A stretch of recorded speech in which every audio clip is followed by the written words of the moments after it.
Well, thank you, Mr. Chair.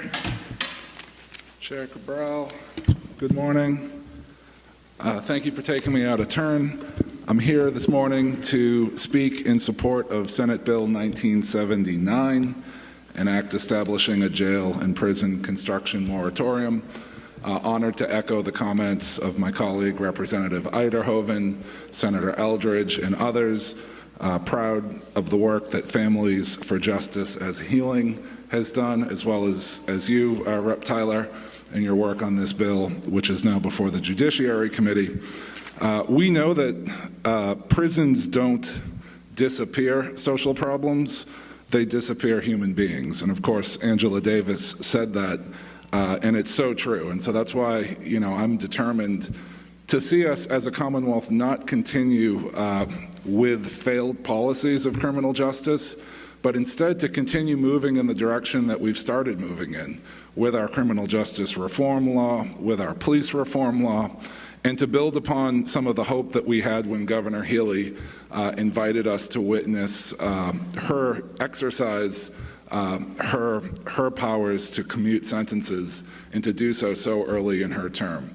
These are the sorts of steps forward that we have to build upon, and there's really no place in our Commonwealth for a new prison or jail, especially a new women's prison. I've had the opportunity to meet with some of the women who are incarcerated at MCI Framingham. I have taken advantage of our ability to do a surprise visit when I did a visit to Sousa Baranowski and got to see some of the worst conditions in our state prisons.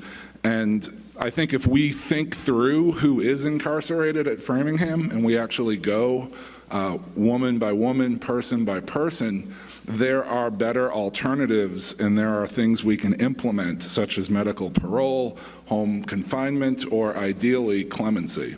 So I will just conclude and really say that I just really wanted to be here to echo these concerns that my colleagues and so many of you are saying.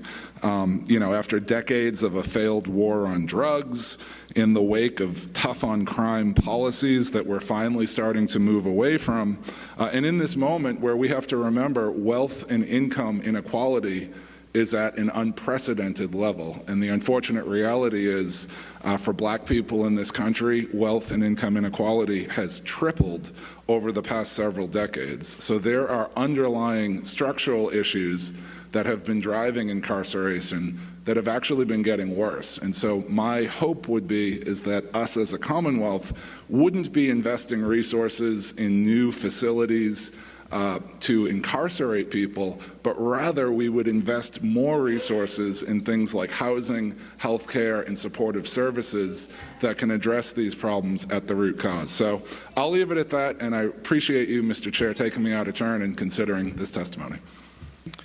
Thank you very much. Any questions? Any comments?